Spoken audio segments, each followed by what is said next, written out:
Welcome to Press Coverage. I am Theo Gremminger. At Press Coverage, I'm looking to bring on the sharpest guests and help you find the edges that you need to win in fantasy football. And I'm happy today to be joined by my friend Nelson Sousa, who's one of the best high-stakes managers out there pretty much anywhere. Any high-stakes competition you can name, Nelson has either won or finished very close to winning it all. Nelson competes in a lot of high-stakes contests. He also does fantasy football content at FTN. And Nelson and I also split a team in the NFFC New York Super every year. So we've definitely gotten to know each other over the years through the content and also through splitting teams. Nelson is about as sharp as it gets. Nelson also drops this fades list, which is sort of an appointment article, especially for the high stakes fantasy football community. He drops it over at FTN, and every year it's his list of players where he's basically just not drafting them. Sometimes, Nelson, correct me if I'm wrong, you'll take some of these guys if they slide a ton. But usually these are sort of a do not draft list. And I think that Nelson has been really, really sharp with this over the years. We're going to go over a couple of the guys you had last year. But Nelson, welcome back to Press Coverage. It's been a while. You were on last summer. We were drafting teams here on Press Coverage. You also came on First Class Fantasy with Billy Muzio and I. But first time back in the Roto Underworld in a while. You just finished your big article. How's everything going today? Everything's good, man. I appreciate you having me on. And I wish that I could have been on a little more often in the past year. But, with schedules, it didn't work out, I think, a couple of times when we had it scheduled. Yeah, no, for sure. And it's also like Nelson is a high volume fantasy football manager. So a lot of times, like I would say I'm pretty high volume, but Nelson is even higher volume than I was.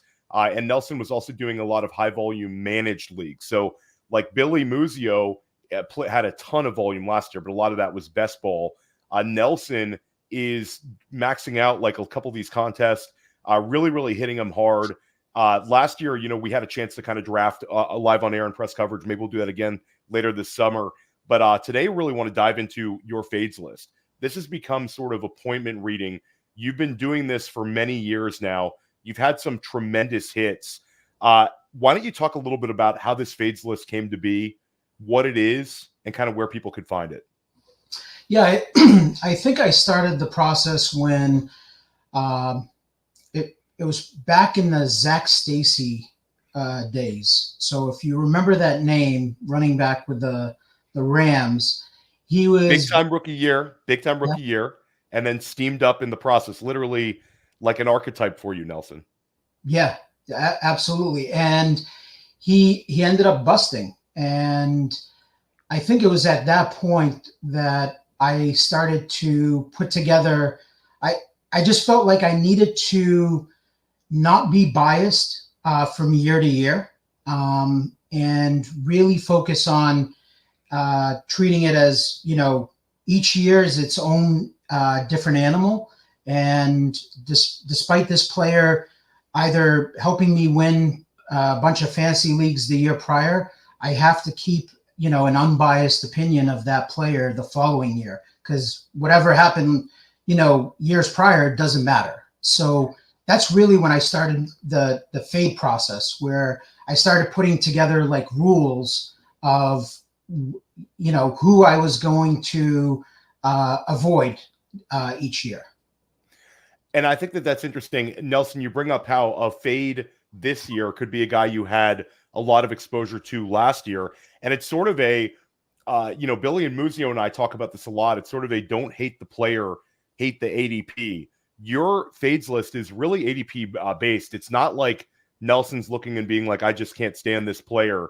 It's where the player is really steamed up to and the opportunity cost for where you have to take them. And I think that that's very, very interesting. One, you reference the rules. And one thing that I think is interesting is how you change with these rules. It's sort of like your rules could also change year to year. There's some that sort of stay steady, but like years and years ago, I remember you talked about how you used to have, like when you first started this, it was wide receivers on new teams. And that sort of went out the window. Talk about a couple of rules that you still believe in and a couple of rules that have changed for you.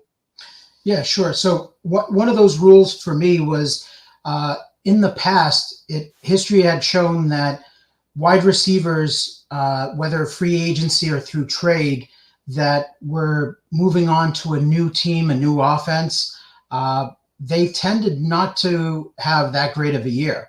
So that was kind of like one of my rules, like, okay, who's, the wide receivers in free agency that change teams, and where are they going in drafts? And I'm going to, kind of avoid them. They're a little bit of a landmine. And then that went out the window the year Diggs, and I believe it was Hopkins. Diggs went to Buffalo, Hopkins went to Arizona, and I just full faded them. They were going early, like they were going in the second round, third round, and they proved my theory to be, inaccurate. That, and that's where I kind of made an adjustment. And I said, well, you know what? The elite wide receivers that change teams, it just doesn't matter, because these guys are they're just good at what they do. So it doesn't matter that, they moved on to a new offense. So I've made adjustments, in that case, but for the most part, I try not to, I try to adjust and be smart about my adjustments, but I don't go and just move the goalposts to prove my fade list to be correct, if that makes sense. So like, I'm more worried about my process and getting it right for my teams, which therefore will, because I publish it publicly and for people to purchase, therefore it will work out for you guys that, went and bought my, my fade list, if that makes sense. So like, I think that's where a lot of analysts, that whether they play fantasy, whether they're in high stakes or not in high stakes, but they do a lot of content, they worry too much about being right or being wrong with their bold predictions, with their rankings, with their, who's their bust, who's their sleepers, who's their, breakout player of the year. The focus, shouldn't be so much on that. It should be more about like, are you following the right process? Is it sound? And therefore the rest will kind of take care of itself. Yeah, no, I think that's a really, really good way of putting it. And I also think that, like, I talked to Nelson, there's not a whole lot of people doing fantasy content that are involved in like the high stakes draft. So, like it's a big, big respect to Nelson. Certainly Billy Muzio and I are drafting a lot of high stakes teams over the years. Chris Vaccaro, who you see here on the Fantasy Empire and also the Athletic, he's doing it. Abibag Batoba is podcasting every single week. He's a tremendous player over at First and 15, but it's a different sort of realm, and you're playing fantasy football for money. It's a little bit different. It's sort of like, there's some really, really sharp analysts who don't play high stakes, but it's a different animal when you're sort of putting your money behind your takes. Would you agree with that? Yeah. So what I tell people is this: I think that there's a lot of talented analysts and people that do content that don't necessarily play high stakes leagues. And I think that's fine. But I always give out the disclaimer that at the end of the day, I was a player first and foremost, and then I got into the content industry because I do enjoy actually, I get satisfaction out of helping others and having them become better fantasy players. And the way I explain it to people is this: I'm worried mostly about my teams, but what I'm doing for my teams, at the end of the day, like if I'm wrong or right on certain players, it's going to impact my teams and not just you guys. So like, I had like, every once in a while I get a subscriber that will be like, well, I'm going to buy your package. It's kind of expensive. It's $199, which, in terms of, a lot of like fantasy subscriptions out there, it's on the expensive side. But what I explained, like he was like saying to me, you're putting out information, you're putting out your rankings, you're putting out your fade list. If I just follow this, step by step, is it going to guarantee me success? And it's like, well, no, I can't guarantee anything. All I can tell you is this. I'm each and every year, I'm invested in well over $100,000 in fantasy football teams. Okay. And I'm never going to give you advice on anything, whether it's drafting or in-season management, lineup calls, free agent pickups. I'm never giving you advice that I don't follow myself for my own teams. So essentially what we're doing here is you're mirroring my team, right? We're kind of going parallel together. Now, are you going to draft exactly like how I draft and every little thing? Like, no, it's not all going to be the same. And some people have their own style, and they want to be able to take some things away from how I do stuff, and that's fine. But I can't guarantee winning. All I can tell you is that I have been over the years, for a long period of time, I have been a winning player. I've won more than I lost, and therefore, if you really look into it and analyze my live streams when I'm drafting, and you're really paying attention, you're asking questions in the Discord chat, and really trying to get better as a fantasy player, I can tell you that, yeah, you should probably have a successful season. Yeah, and I think that's it's not just one of the biggest takeaways with Nelson, or pretty much anybody who's putting high volume out there and having success, is doesn't matter how well you draft. I mean, occasionally there's teams that you draft just so well they're almost set it and forget it. Dwayne McFarland's talked about this, but it's very rare. I would say the majority of the highly successful fantasy football managers out there in redraft are going to be obsessive about waiver wire, spending a ton of time on it. And a lot of times when you talk about, your season as a whole, it's not just the guys you drafted, it's also the guys you picked up. Sometimes those guys could give you 3-4 weeks of incredible production. Sometimes those guys become every week starters for you.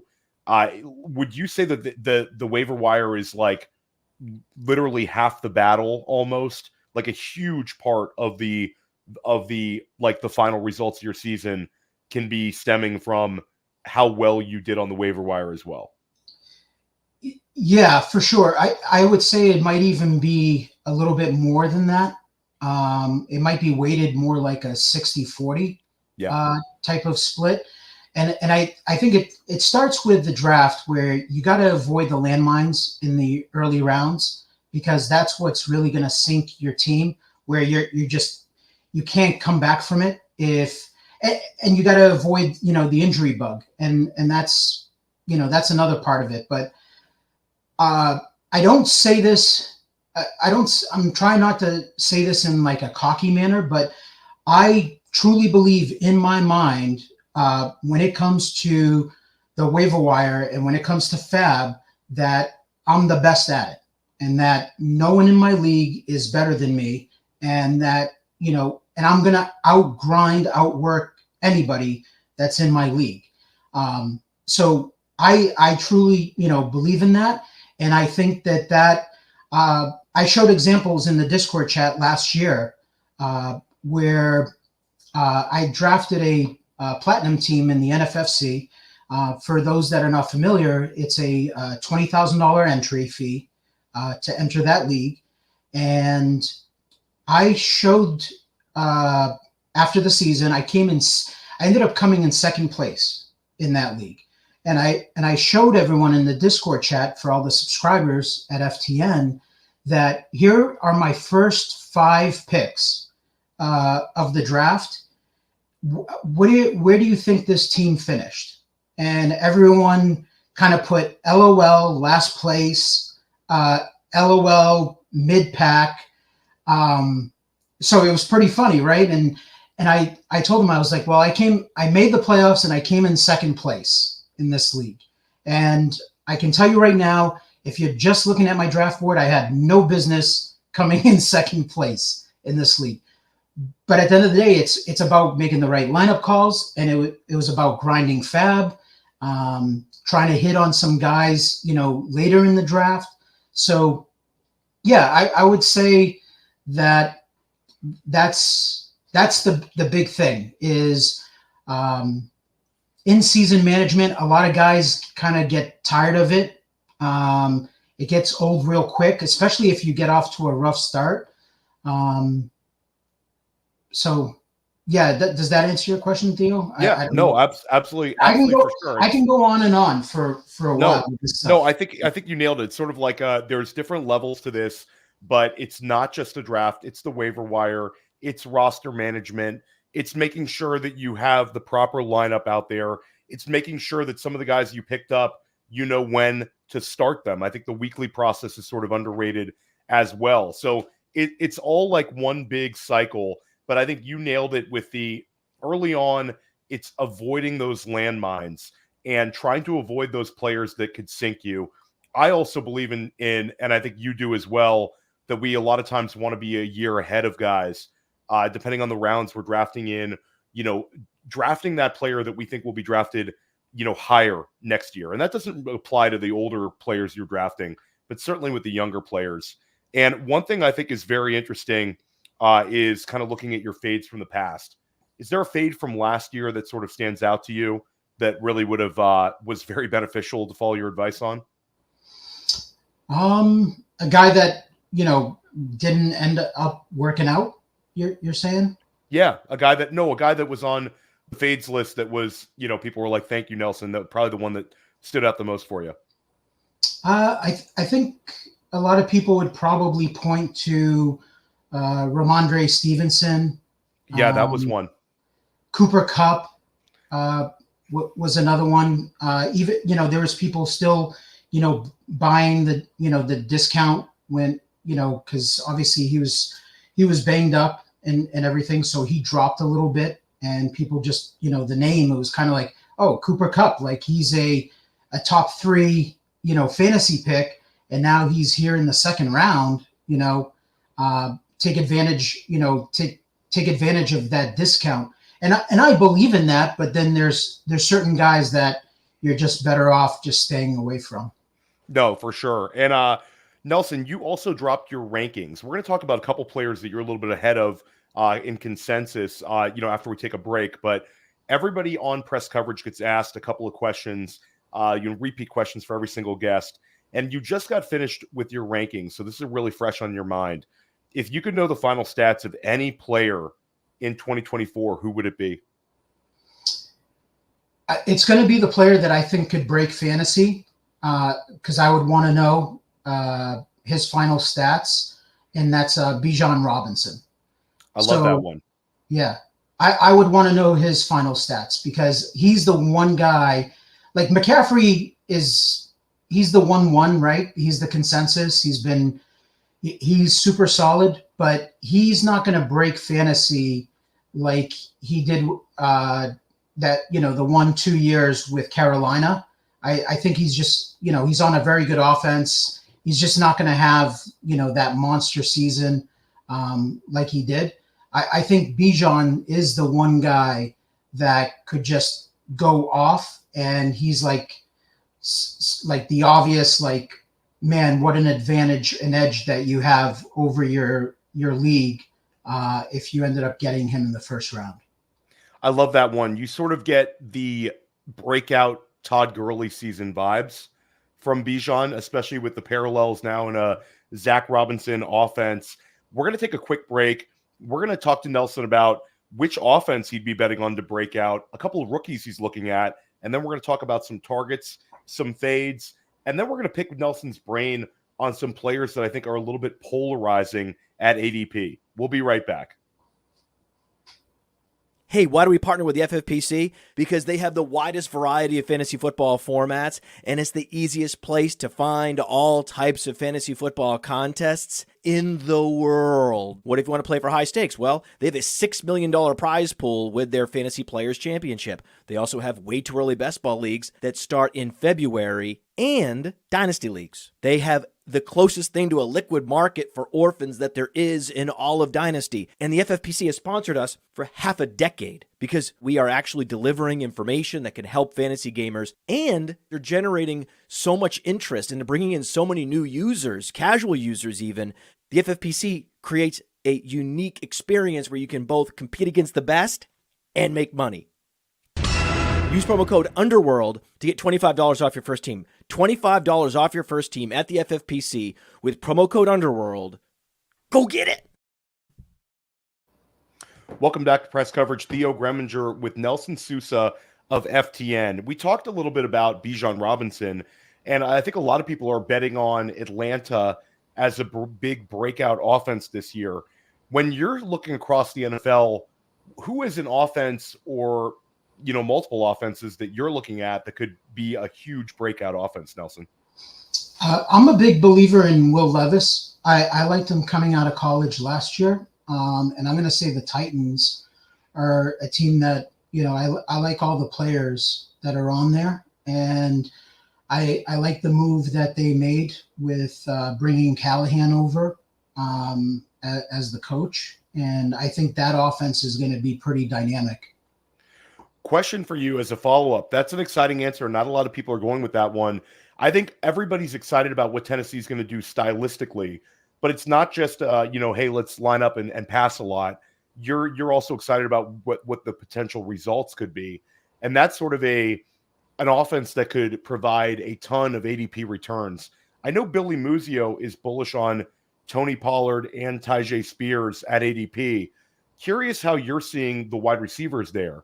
Calvin Ridley is going as the first wide receiver selected. He was wide receiver 18 last year, much more affordable this year. And then DeAndre Hopkins is going way, way late. He was good last year. And he's just, the only real knock is he's older and there's a new wide receiver next to him. Curious which of those two you'd be interested in at ADP. I'm interested in both because, Ridley's the younger guy. And I do believe that you reach a certain point in NFL years where you start slowing down. So I would say that Hopkins, is a guy that I would expect him to start slowing down at his age. But I think for where he's going, I'm still interested in him. But I do think that like a guy like Ridley, you got to remember, like he was basically over a year away from the NFL, from football. And I think last year he showed flashes of, being brilliant when he was with like the Falcons, and he had, a couple of good years there. And I think that he could get back to that this year. And, another year under his belt, he's got his, football legs under him. So I could see that. And you got Tyler Boyd that's there, who's going to be the slot receiver. He's, a professional wide receiver. Nothing sexy about him, but, he's super solid. And then you've got two dynamic running backs in the backfield that can catch the ball out of the backfield. I see like the offensive line is solid. It comes down to, and the coaching is solid. It comes down to Will Levis. Do you believe in him or not? Do you think that he can take the next step forward? And I think he showed signs in a run-heavy offense where the offensive playmakers, it was pretty depleted offense, right? Outside of Derrick Henry. Tajay was there. He was making some plays. But I think this year, they've set it up around him where I think like they could go a couple of levels up this year. Yeah, I think you nailed it too. Also, like Levis, where he's being drafted, doesn't need to like be a world beater. If he's just quarterback 15 or quarterback like 14, then all of a sudden he's rising like a lot of people's ADPs, or excuse me, rising a lot of people's production versus ADP because right now, like everybody's sort of steamed down. It's an interesting offense to target, and I think it's really exciting stylistically. And I'm glad you brought up the offensive line because, you know, they went and drafted J.C. Latham in the first round. It was, I think, a very, very sharp pick. I mean, there was people who were thinking that they were going to go with a wide receiver with that pick. That certainly would have been exciting, but it seemed like the practical move. It's interesting because the wide receivers are all old, but that doesn't mean they're going to be kind of unproductive. So very interesting one. You know, I remember a couple years back podcasting with you, and we talked about rookies. And at the time, there was this rookie wide receiver that was going in like the second half of the draft. So if you're talking NFFC, FFPC, second half of the draft would be, you know, post round 10. This guy was hanging out in the weeds, 12th round, 13th round, 14th round. But I remember you bringing up Amon-Ra St. Brown as a guy that you thought would be a guy you should be drafting. And it took a while, but if you kept him on your roster, he provided tremendous returns, was a wide receiver 1 for like the last 8 weeks of the season. That was definitely one where you don't get a whole lot of credit for that one, Nelson. But anybody who's watched my podcast over the years probably remembers that one you gave out. Who's a rookie that you have your eye on this year that you think could make a really big impact? And I prefaced this in the show sheet at ADP, because I think we'd both agree we're both going to have Marvin Harrison Jr. as a wide receiver 1 in our rankings. We're probably going to have Malik Neighbors as a wide receiver 2. But now we're talking about at ADP. Who's a rookie you have an eye on? Javon Baker. Oh, I like that one. And Nelson, will preface this, is not only a big-time fantasy manager, but he's also he'll suffer with the New England Patriots. So sometimes the highs have been there, of course, with the Super Bowls, but you know, it's not, this could be a rough one for you, Nelson. But talk a little bit about Javon Baker. I mean, I think I made mention of him on Twitter, maybe even before the draft, where I just kind of said, you know, remember the name Javon Baker. So that was before, you know, the Patriots drafted him. So it kind of looks like a homer pick, but he was a guy, you know, when I was watching, you know, going back and watching all these rookies coming out in the draft, he was the kid that stuck out to me. That, like, we know the obvious guys, like you said, Harrison and Neighbors and, you know, Adunze. We know those guys, but like Baker's the guy that like is kind of like a no-name, and he's probably an afterthought, you know, in drafts at this point. I think even people probably have Jalen Polk, who is another rookie that the Patriots drafted, probably ahead of him. But I think like this kid's a dog. Like he's super cocky, super confident. He's aggressive.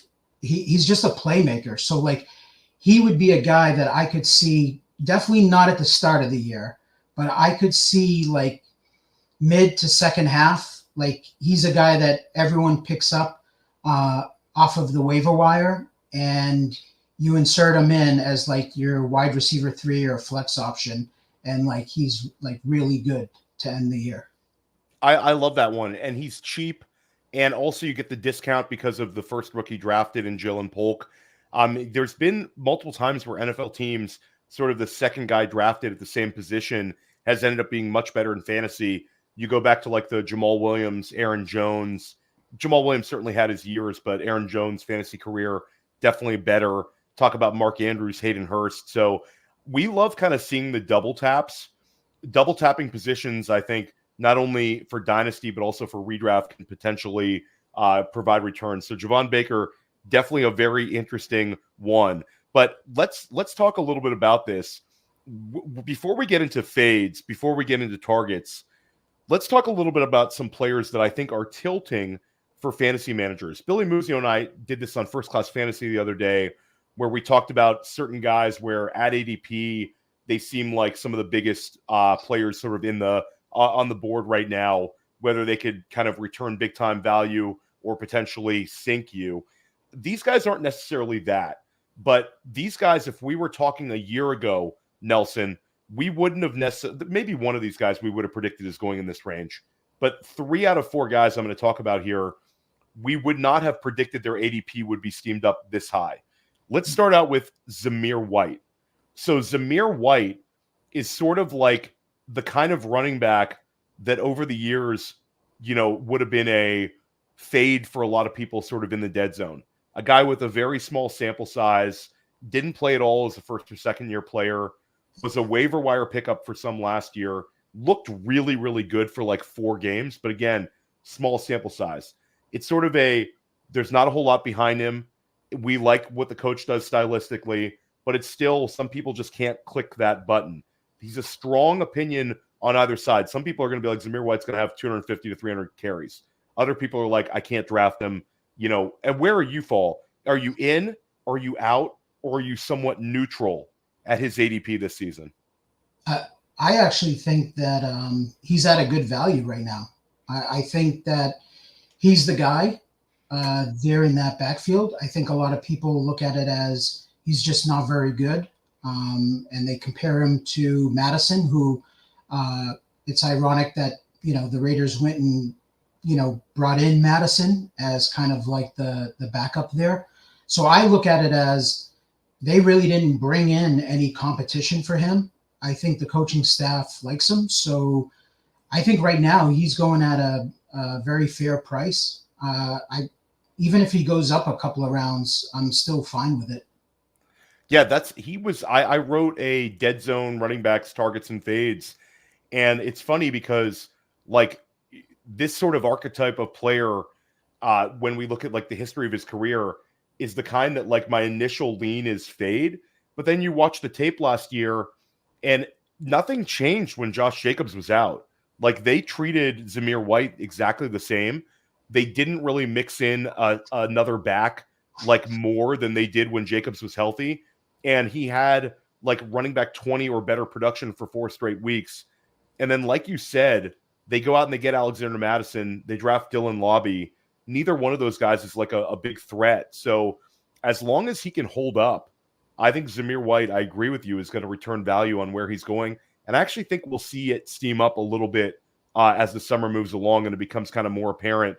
All it's going to take is Antonio Pierce talking about him as like a bell cow and calling him Zeus and all this stuff, and people start clipping that, and people are going to start clicking the button a little bit older. You can just see it. Let's talk about another one. This is certainly going to be the highest ADP player on this list. One other player could be high up depending on your format, but it's Drake London. And Drake London is sort of everybody's bet to break out this year. And a newsflash for people, you see people on Twitter saying, yeah, like my bold take is Drake London's a top 15 wide receiver. Like Drake London's getting drafted like wide receiver 10. That doesn't do anything for us. You're not bold. You're actually below consensus on him there. So like ADP, Drake London, you're getting 0 discounts. This is a guy that had a 28% target share as a rookie, was a top 10 NFL draft pick. The Arthur Smith sort of crushed him in terms of the usage, but the alpha is there. But you're getting no like guy hasn't performed discount. People are very much treating him like a wide receiver 1. There's a big history with Kirk Cousins supporting a highly productive wide receiver or 2 in the offense. And Drake London, we've sort of seen it for 2 years, but I got to say, drafters are being extremely like forward thinking and bullish in their ADP treatment of him. Doesn't mean they're wrong. Your thoughts on Drake London at this really, really pushed up ADP price?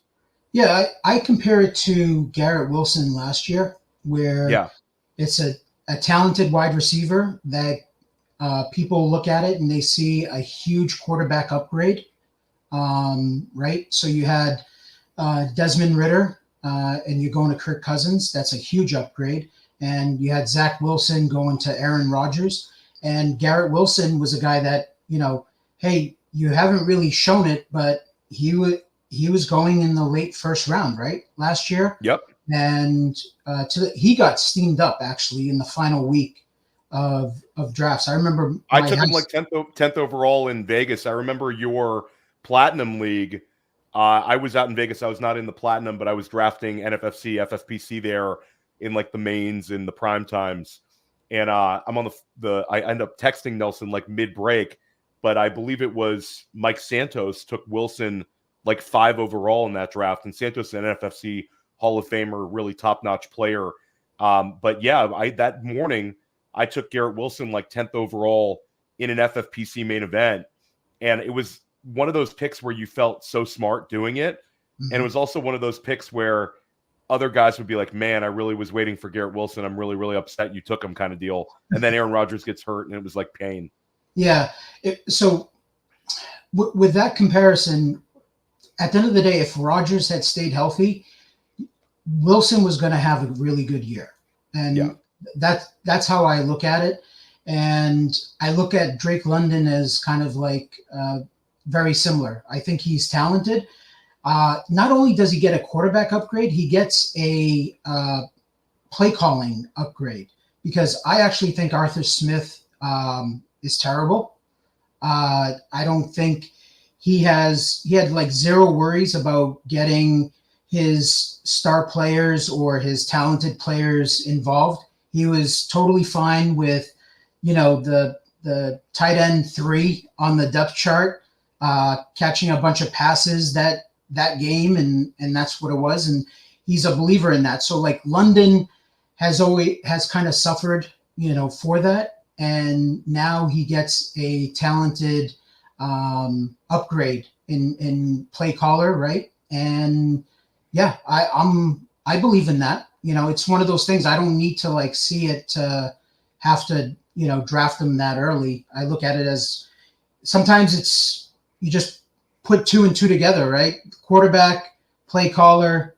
Okay. Yeah, I believe in it. And I think for me, it's London. I'll take him like at ADP. I'll take him when he falls. He's not a guy I'm looking to like push up, where like last year, sort of with like Garrett Wilson, like at this time, like in June, when Wilson was like maybe a little bit late second rounder, I'd be willing to push him up towards the 1-2 turn. London, I think, makes sense there.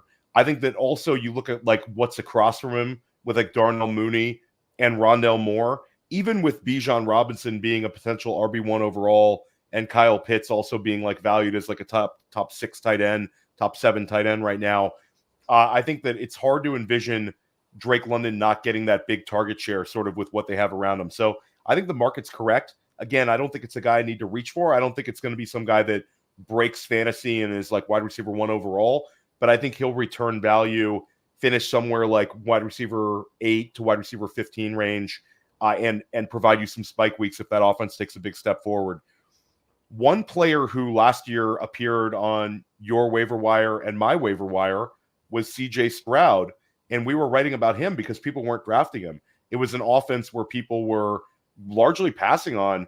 I mean, the highest drafted player on Houston last year was their biggest bust, and that was Dameon Pierce. But CJ Stroud was sensational, offensive rookie of the year in the NFL last year.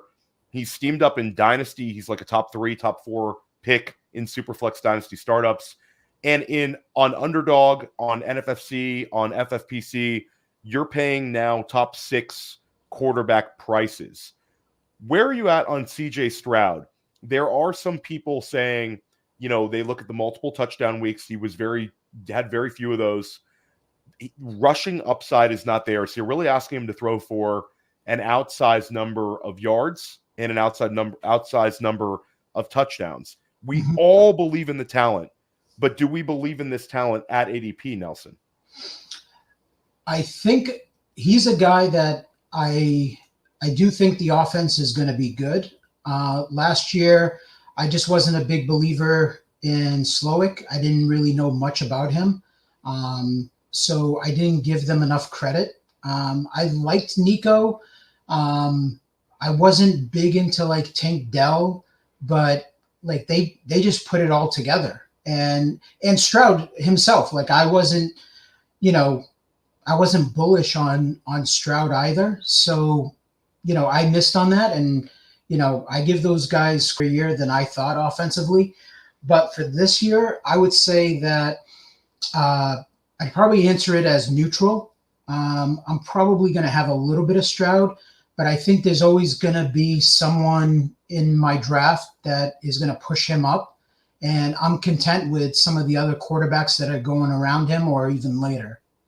That's sort of been my take, is I like him a lot. I just took him in a Dynasty startup as like QB 3 or 4. And I have a good amount in Dynasty, but like I did a ton of underdog early drafts, and there's like quarterbacks like 20 spots behind him, and like quarterbacks like 10, 15 spots before him that I think could provide either better or similar returns. So I'm fine with Stroud. Like I think if you want to make your build around CJ Stroud, that's fine. But I think he's more of a player that is going to be finisher right around where he's getting drafted rather than a guy that's going to like break fantasy QB1 overall type. I don't think you're going to see like a year 2 Mahomes type season out of him. And sort of the second year has been a break fantasy type year for some of these guys like Lamar Jackson, like Patrick Mahomes. And I think some people are sort of betting on that. I would actually prefer Anthony Richardson over Stroud this year, just based on I think the immense upside that he'd provide with sort of a similar ADP. Go ahead, Nelson, if you had anything to add on A-Rich. No. I agree with everything you said. I just think that, again, Stroud with the limited rushing ability, I think he needs to really be like a difference maker. I think he needs to be 40 plus touchdowns, and closer to 5,000 yards passing to be that real true difference maker. Otherwise, I think he can be just solid where you're taking him, and that's fine. But I think that like you said, like Anthony Richardson is the guy that could he be a little worse than Stroud? I think if he stays healthy, just because of his rushing ability, I think he probably meets Stroud in terms of fantasy points. But Richardson has the upside to finish as the QB1. I actually think it's interesting with Houston. I find myself sort of interested in Joe Mixon. I had him as a target in my article from the Dead Zone. Not a whole lot behind him. A lot of people steaming up the wide receivers in Houston. But Mixon's sort of sitting there. I think that's an interesting way to kind of play this Houston offense, where it's a cheaper bet than certainly like Collins, Diggs, and Stroud, like when it's relative to their positions. And I think he could end up being the one that kind of could pay off the most sort of position versus ADP.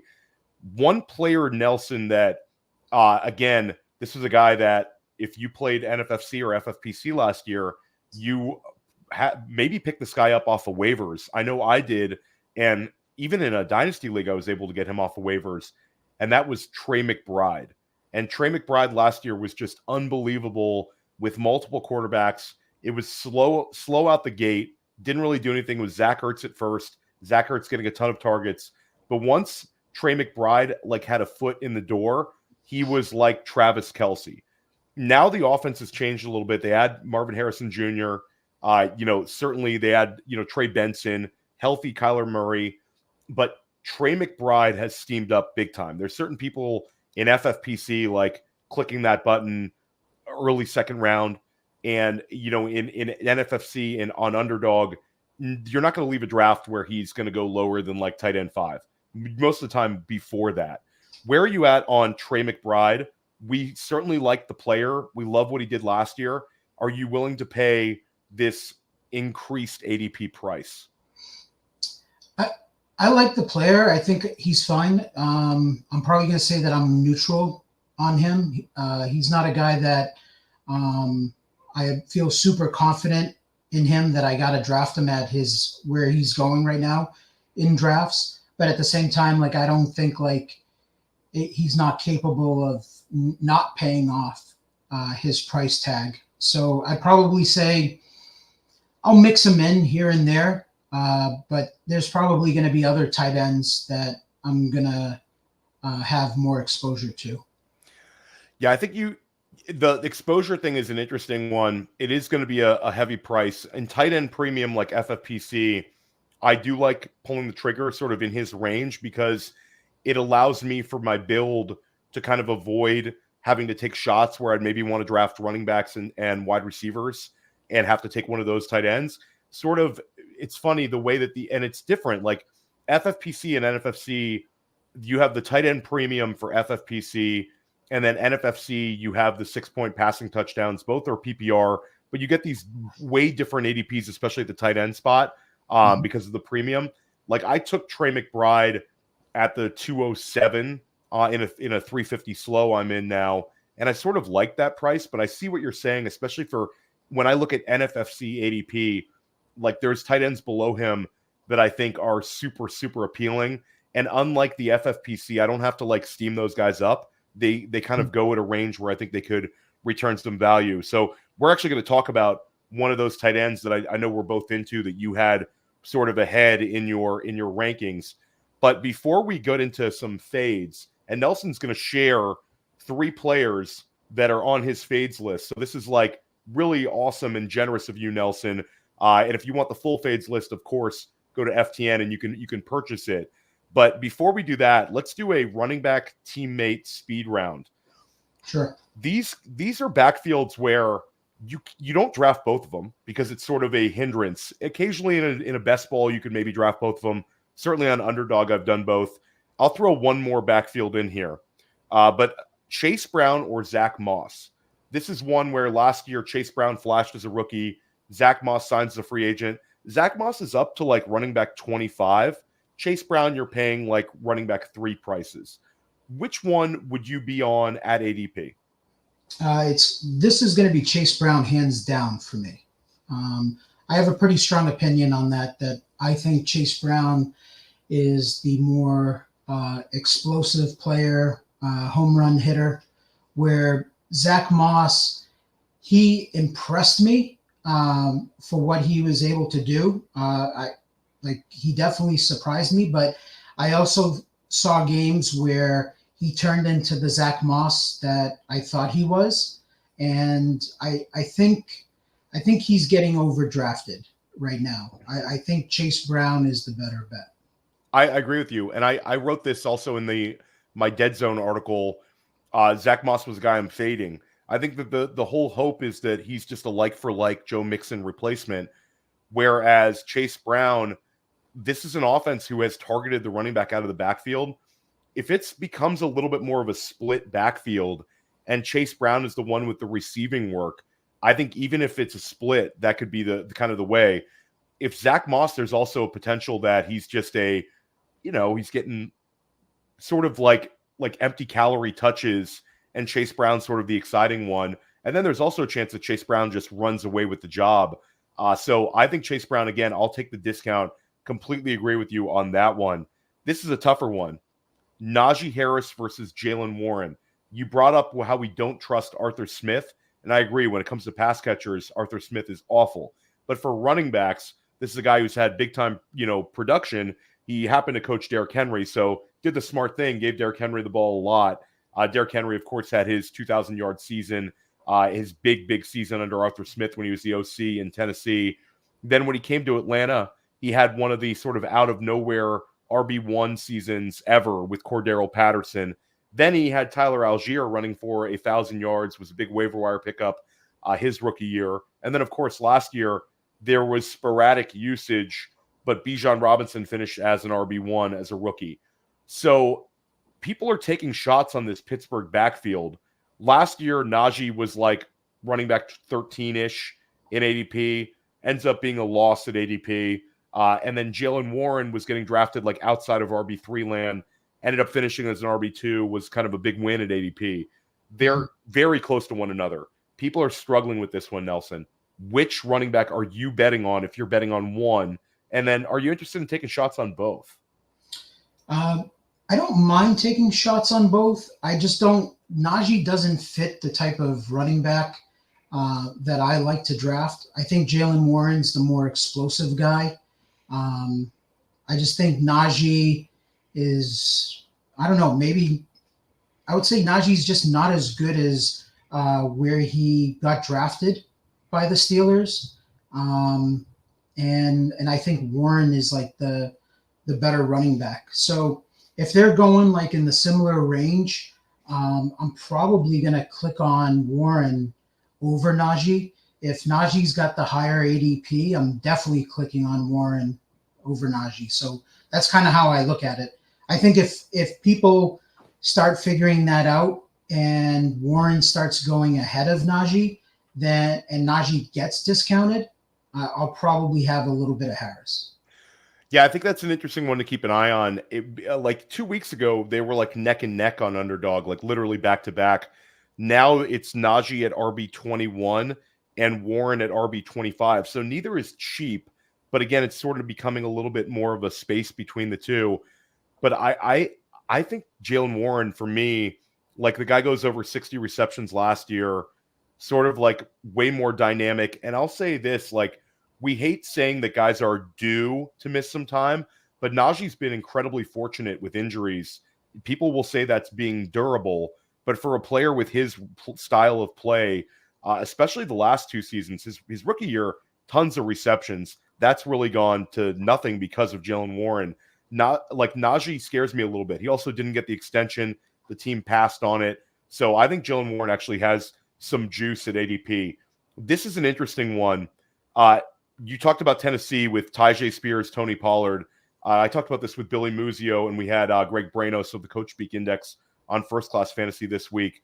But Tyjae Spears or Tony Pollard, this is one where now there's Tony Pollard's going ahead of him at ADP. This is one where I think people really have a strong favorite, and people are either bullish on one side or another. Which way are you leaning with these two guys at ADP? So I like both, but I was off Pollard last year, and that had to do with like his tricky surgery that he had in the off season. I believe they call it like a tightrope surgery with his ankle. And usually, guys kind of struggle their first year back from that type of surgery. And I wonder if like he'll ever be the same back to his like explosive days when he was sharing the backfield with Zeke and everyone was like, damn it, just give Pollard the touches because he's the more explosive guy. So I'll probably be a little more cautious with him, and I'll be drafting probably more Spears. I'll be more heavy on Spears. Yeah, that's definitely an interesting one. Here's one that I didn't put on the show sheet, but I think it's very interesting. James Conner last year goes for over 1,000 yards. Was the guy that we drafted on a couple teams, Nelson, because he was cheap. Guy was going off the board like running back 28, ends up providing a win there.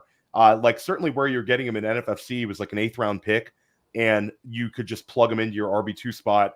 Ended up playing well, had career high again in rushing yards. Then they go ahead and they draft Trey Benson. So ADP wise right now, James Conner is going off the board at running back 27 on underdog. And then Trey Benson is running back 30. So again, this is a little bit different than your FFPC, NFFC, ADP, but it's somewhat similar. You have a steamed up RB2 with juice and athletic ability, younger player. Then you have like the 29-year-old running back in James Conner. This is another one where I feel like people have very strong opinions one way or another. Which way are you leaning at ADP? I probably lean Benson just to have a little bit of exposure there. I like Connor, but he's getting up there in age, always gets banged up, every year. That's just his style of play, and so he ends up getting hurt. So he's not really a guy that I'm considering where he's getting drafted. So I'd probably just, take Benson here and there because he goes cheaper. I love how you bring up that he always misses time. And some people are like, yeah, you can't cap injuries. But with Connor, you literally can. Plays like 13 games each year. And then that's not a good like trend for guys that are 29 years old.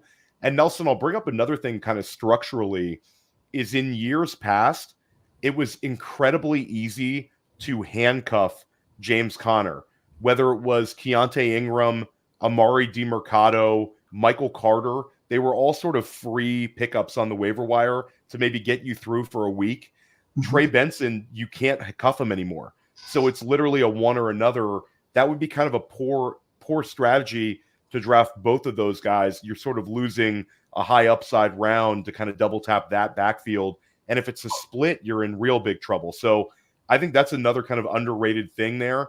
And if James Conner missed time, Trey Benson would be a guy that I think would be a top 12 running back top 15 running back for sure every single week. So interesting, high upside guy to keep on your bench that maybe is a starter before you know it.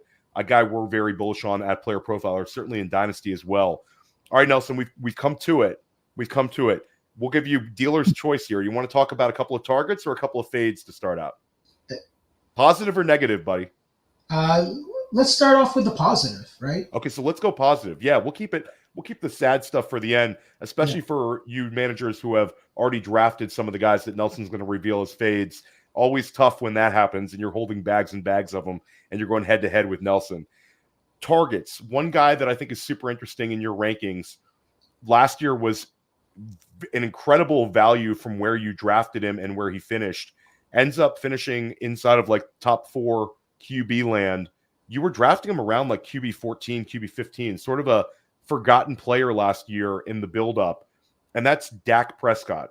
You have him considerably higher than some sites right now in your rankings. Talk about Dak as a big-time value at ADP. Yeah, I just think that, people make fun of McCarthy, but at the end of the day, I like that offense. I thought they looked good. I think Dak at times they got to fix the O-line because there was some issues there. But CeeDee Lamb, to me, wide receiver 1.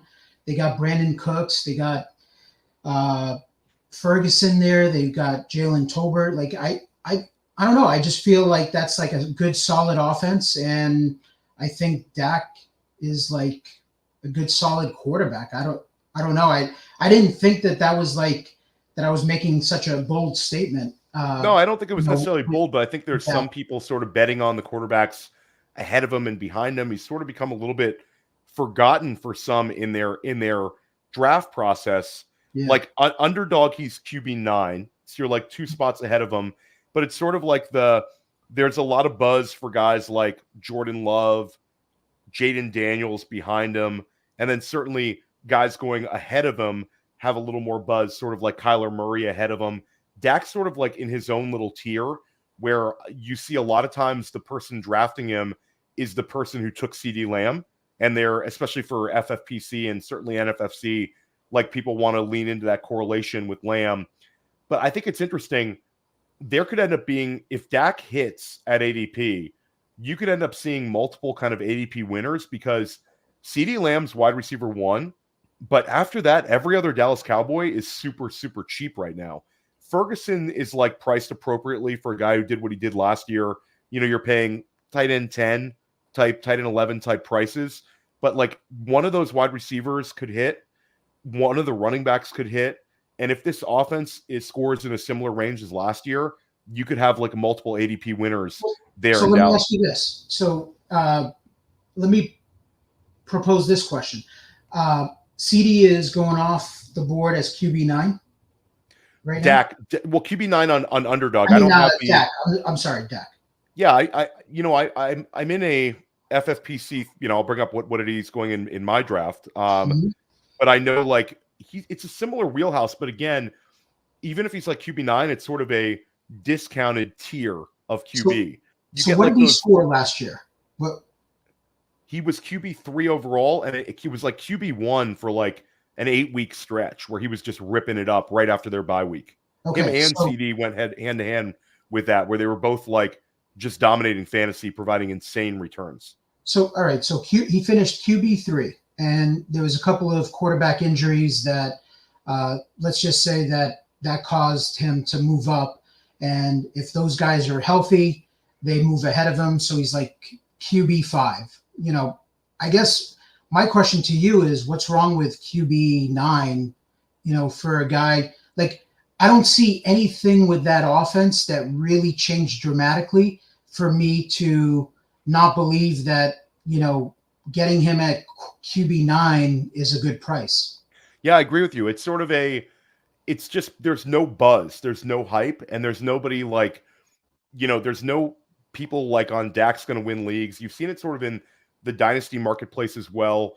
There's also sort of this buzz that this could be his last year in Dallas, which I think has kind of taken a little bit of the credit away from his incredible year last year. certainly the way that Dallas ended the season, it's just an interesting one because, again, like when we talk about that tier of quarterbacks, the quarterbacks we referenced, like Stroud and Richardson, those guys are going like 2 full rounds ahead of where you can get like Dak, and usually Kyler goes a little bit ahead of Dak depending on the draft as well. So Dak is definitely an interesting one, and I think sort of a value where people are looking at him as just sort of a structural pick, which is a little bit weird based on how he was last year. Also, I'll say if Dowdle and Zeke are not as effective, then there's an opportunity for Dak to score a few more rushing touchdowns around the goal line, which is an interesting sort of parallel.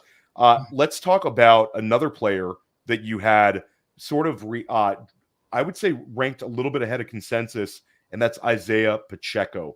Talk a little bit about your expectations for Pacheco this year, Nelson. Right now, like, he's steamed up in ADP, but he's still quite affordable. The draft that I'm in now for FFPC, Pacheco goes as, running back 12-ish. You're a little bit ahead of that. They didn't bring in any competition for him that I would find alarming. He's part of a great offense. So, and I liked what I saw from him last year. So I think like you're taking him at I think is a pretty good price because I think he's almost like bust proof. Yeah, I think it's really interesting because when we talk about the backup running back there, right now the cuff is Clyde Edwards-Helaire, and that's not a player who's literally done anything. And then you talk about the guys behind CEH, and I'm trying to like look at the guys behind CEH, think I'm going to be all sharp. And it's Keontae Engram, who we've seen him, and it's nothing special. Has had maybe 1 or 2 impactful fantasy games. And then Deneric Prince, who is a guy who was this incredible speed score guy, very, very athletic player, but didn't do anything as an undrafted free agent last year. So, yeah, I think Kansas City's sort of telling you everything that they want about Pacheco. And what's interesting about Pacheco to me is Pacheco took a big step forward in terms of receptions last year, went from 13 receptions to 44 as a rookie. That's a huge leap. Not a guy that we'd say is like your classic pass-catching running back, but there's certain game scripts where they had no problem just dumping down to Pacheco over and over again. So yeah, maybe he gets to 60. Yeah, so a lot of defenses, they play with the, too high safety look, and they're just not going to give Mahomes like those explosive plays downfield. And that's where, those games, Andy Reid it was just constant, check it down, let him pick up, 6 to 10 yards and we'll just, go down the field methodically. So the thing that would have alarmed me, because I like the fact, like you mentioned, with Pacheco catching that many balls last year, is the fact that they didn't bring in any competition that would work. Like if they signed a free agent like Austin Eckler, who I think is kind of washed up. I think he showed that, and he was a guy that I basically avoided last year in the first round.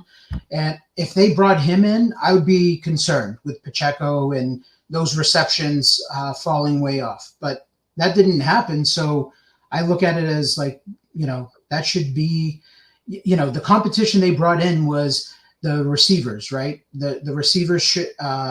The wide receiver room should be way better than what it has been the last couple of years. But I think that only helps Pacheco as far as creating, running lanes and having room. And Mahomes has no problem checking down to his running back. Yeah, it's interesting. He had 5 rushing touchdowns as a rookie, and then he had 7 rushing touchdowns in year 2.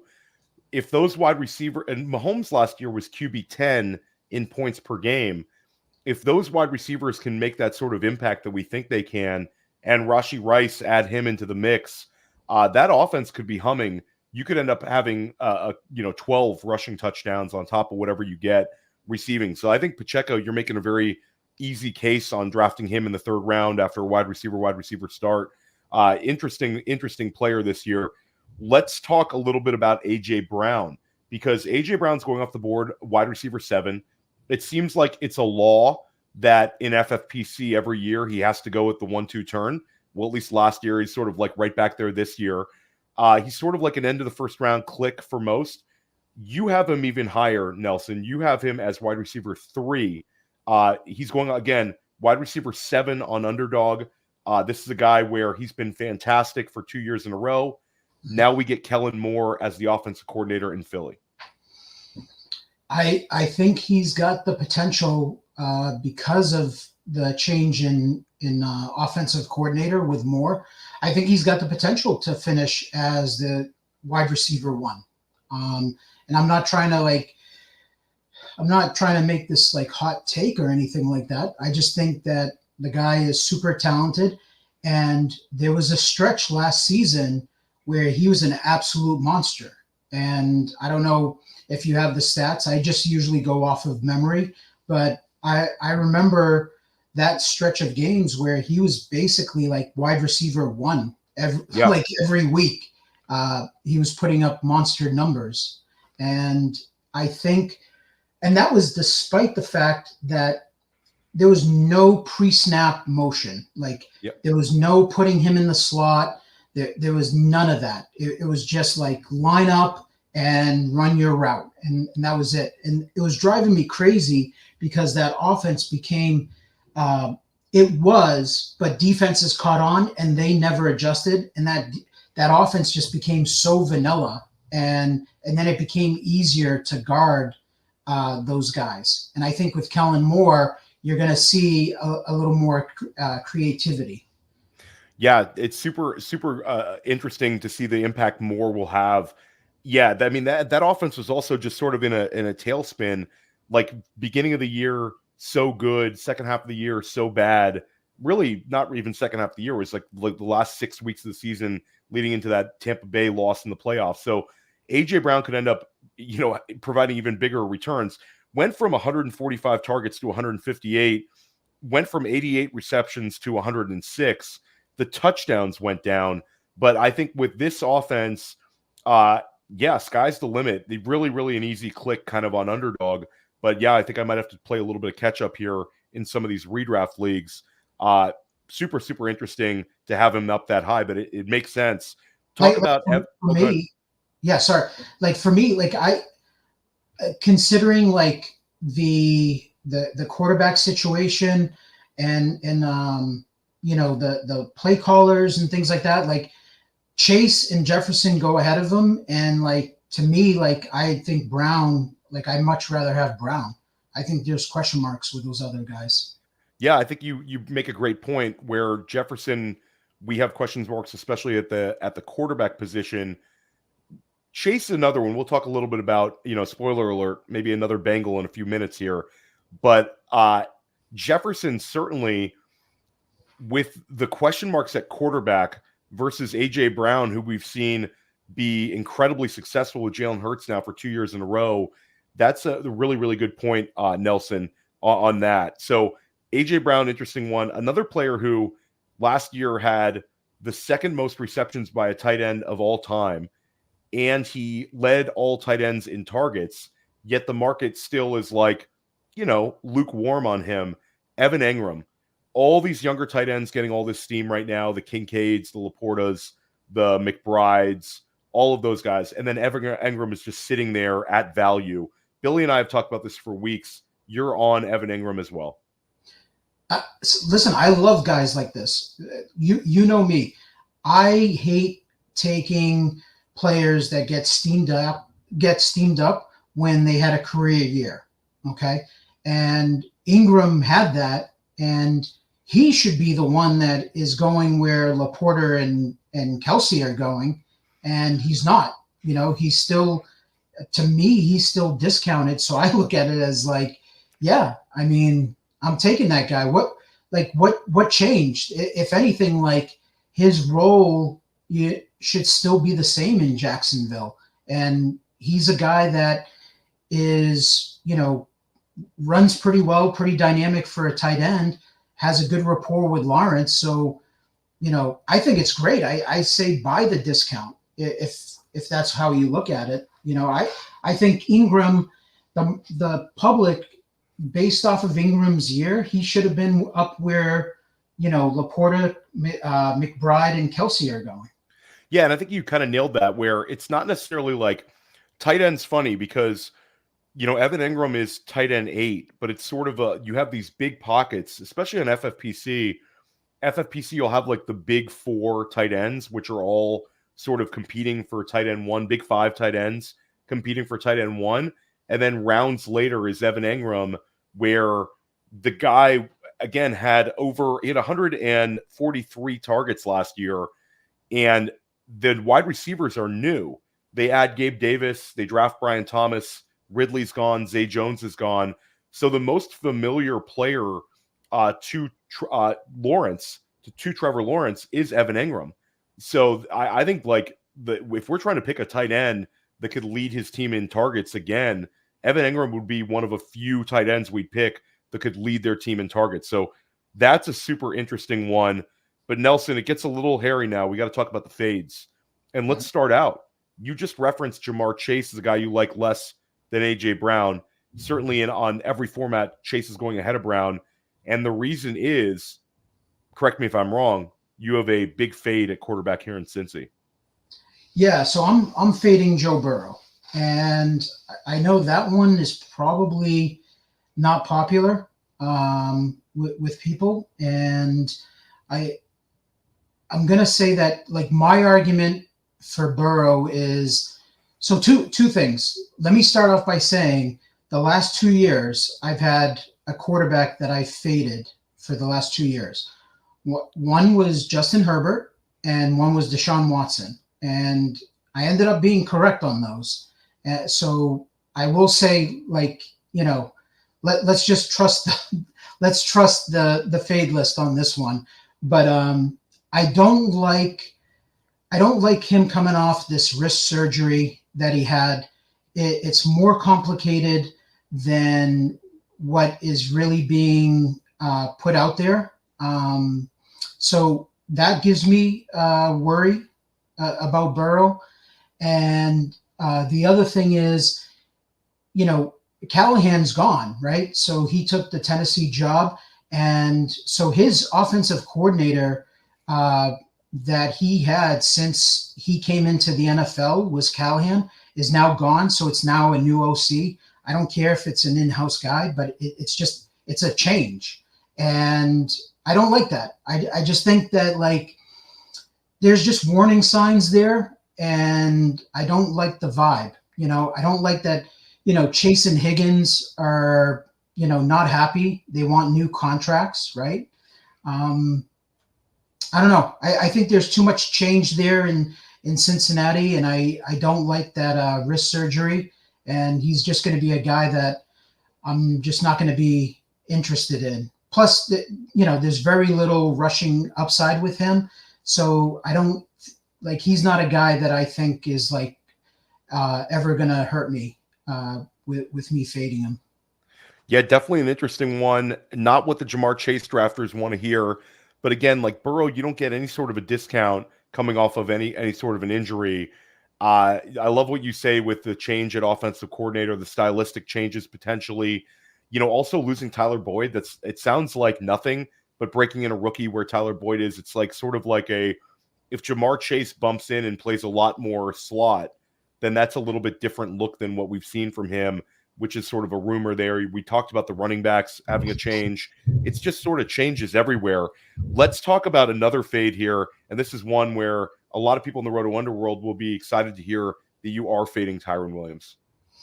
Yeah, Kyren is, as you know, Theo, because we've drafted together for the last couple of years. I've always been a Kyren fan, right?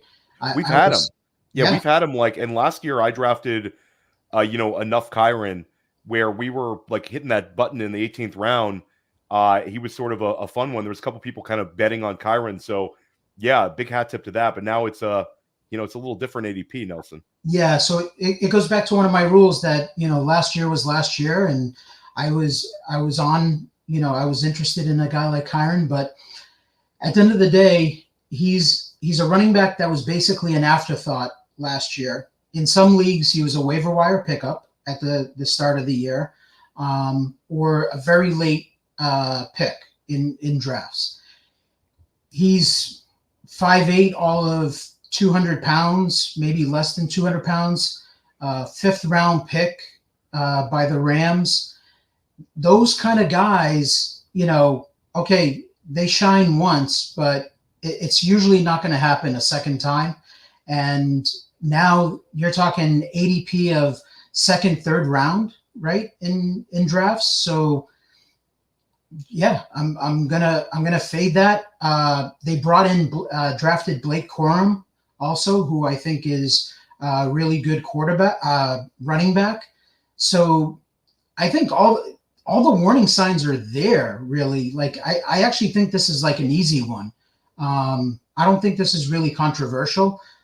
He's already dealing with a foot issue. He's had injuries early on in his career. He's just a guy that, I just think that he's totally mispriced, and people are looking at last year and how he had those monster games, and he was basically like a top 3 running back. I just don't. I'm going to bet on that not happening this year. Yeah, it's funny. He was a full fade of mine on Underdog, but then he started falling to like the 307. Was going like in like the 209, 210, 211 consistently, and then it's sort of like when you're trying to when you're doing a ton of entries in best ball, that's one thing where I'll try to maybe get some exposure to a guy at a discounted price, but in redraft, I think I'm with you. I don't see myself drafting any Kyren in redraft because of the opportunity cost of guys around him, and also the fact that it's just not an archetype that I think can hold up. He absorbed a ton of volume last year. This is a guy that did not play a full season, had 228 carries. I'll say that the one life preserver for Kyren returning some value is if he takes a big step forward as a receiver, because that is one thing we liked about him coming out of college is his receiving work. Only 32 receptions last year, but yeah, I think you're on the right track, Nelson. That's a fade. This other one is sad because this has been one of the best wide receivers for fantasy football for years and years and years. But Father Time is undefeated, and also the quarterback's a little bit sketchy over here. This guy's had 169 or more targets now for 3 straight seasons. So I think a lot of drafters are simply betting on the alpha profile and the receiving volume still being there, but you're fading Devontae Adams. Yeah, again, this is a tough one for me to put him in there. But again, when I'm going through the process of figuring out, looking at ADP, looking at guys and going into this season, what's the offense look around them, how old are they, things like that. Adams just looks like a guy to me that he's been super solid. I would even say like he's almost quarterback proof, with him. But I have this like bad feeling like Getsy is the offensive coordinator there now, and he didn't impress me when he was with the Chicago Bears. Yeah, the guy lands on his feet right away. It was terrible with Chicago. He doesn't give me confidence that he's going to be a guy that's going to be able to scheme Adams open. You can say what you want about Josh McDaniels, but at the end of the day, like the dude's creative and knows how to get Adams open.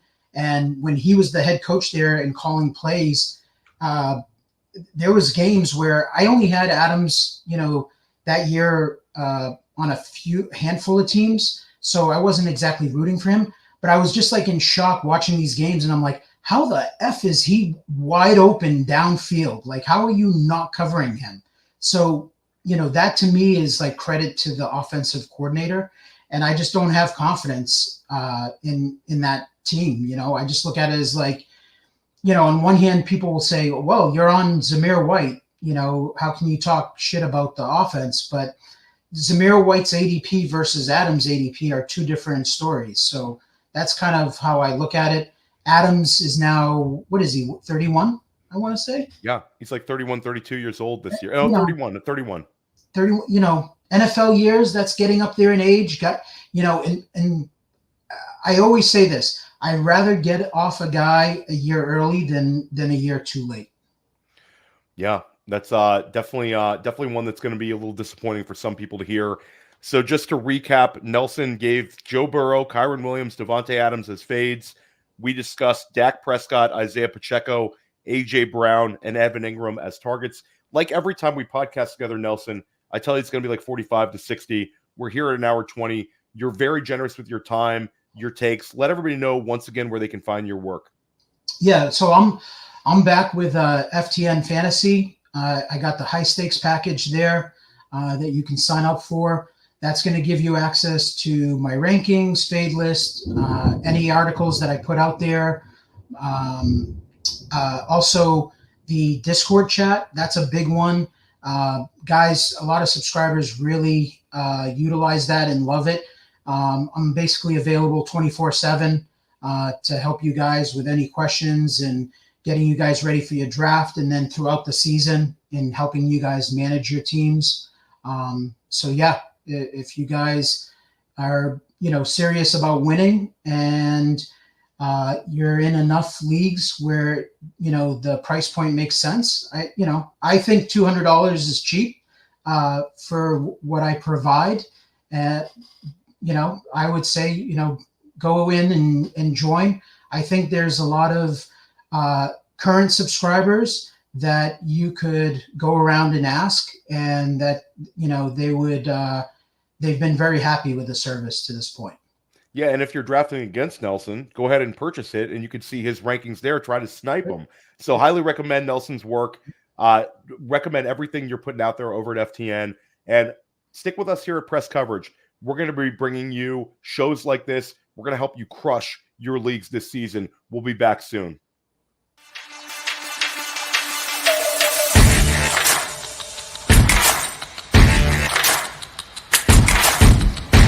Hey, I want to thank you for being part of this broadcast. If you have any thoughts on it, leave a comment. If you enjoyed it, make sure you leave a like. And if you want to see more shows on the Player Profiler channel, subscribe to it. That's how we know you want more.